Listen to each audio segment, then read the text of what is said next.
लेकिन मट्टी के ऊपर नहीं डालना। एक हदीस शरीफ में आता है कि मुर्दा अपने ऊपर मक्खी के बराबर का वजन बर्दाश्त नहीं कर सकता कफन के अलावा।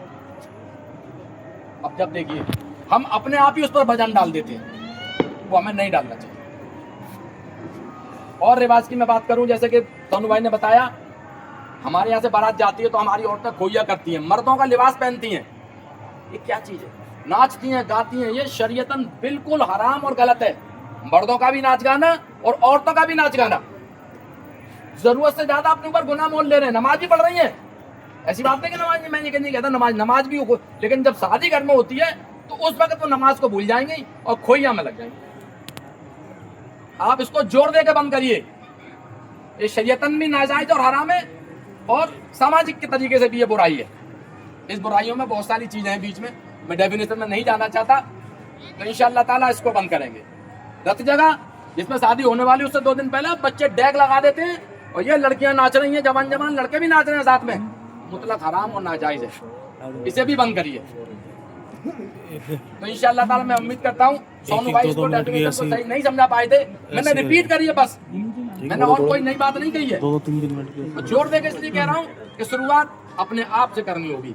तो इंशाअल्लाह ताला आप अहद लें कि मैं कम से कम इन रिवाजों को छोड़ूंगा।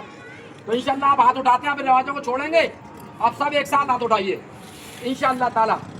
जितनी भी रिवाज है सोनू भाई मैं पूरी नहीं गिना पाया, इसमें शादी का बैंड भी है, एक बैंड वाली रिवाज भी है। क्या मतलब है? जिसमें झगड़े की उम्मीद बनी रहती है, 15, 20, 50 हजार रुपये यूँ खर्च हो जाते हैं। तो मस्जिद में दे दो, आखिर तक क़यामत तक काम आएगा आपकी। बिल्कुल अल्लाह ताला कह रहा है मेरे रास्ते में तू खर्च कर, मैं 1 के 70 दूंगा। अल्लाह का वादा झूठा नहीं हो सकता। तो इंशाअल्लाह उम्मीद है आपसे। अब मैं इस कमेटी के चलो कोई बात नहीं, मैं कमेटी के जो आज के चुने गए यहाँ के सदर हैं उनसे गुजारिश करूँगा। उससे पहले मैं गुजारिश करूँगा अपने गुड्डू भाई, सोनू भाई और के प्रमुख लोगों से कि एक अपना यहाँ पर सदर चुन लें, एक कमेटी बना लें जैसे कि धौलपुर वालों ने बनाई।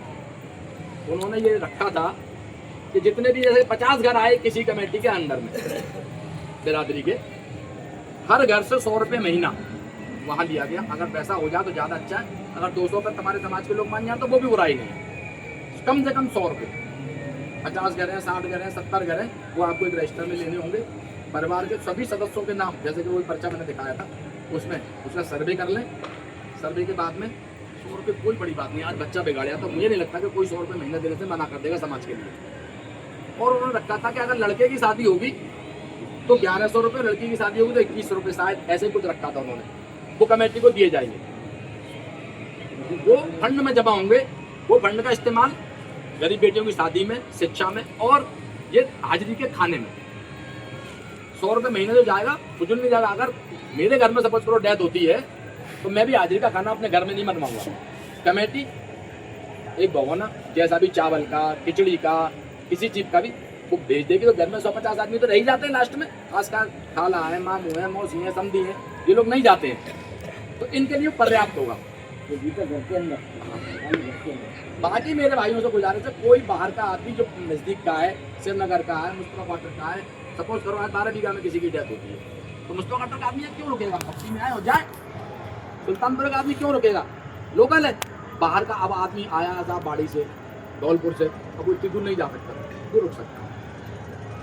वो अपना तो सुबह का निकला है, वो खाना खा के जाए, उसके लिए वो ये भगोना पर्याप्त होगा।